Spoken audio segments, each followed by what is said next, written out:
ছোট বাচ্চাদের মায়েরা খুব অস্থির হয়ে দৌড়াদৌড়ি করছেন, যার ফলে তীব্র কাশি এবং শ্বাসকষ্টে রোগীটি ভুগতে থাকেন। অ্যাজমা বা হাঁপানি রোগটা এটা আসলে একটা শ্বাসতন্ত্রের প্রদাহজনিত রোগ।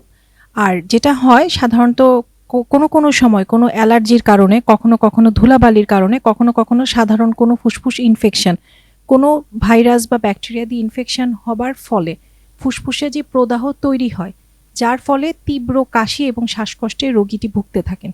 এটিকেই আমরা সাধারণভাবে অ্যাজমা বলে চিহ্নিত করে থাকি। আর স্যার অলরেডি আপনি বলেছেন যে বয়স্ক মানুষের ক্ষেত্রে শ্বাসকষ্টের কথা। আমরা কিন্তু আজকাল তীব্র কাশি নিয়ে আসছেন ছোট বাচ্চাদের মায়েরা খুব অস্থির হয়ে দৌড়াদৌড়ি করছেন।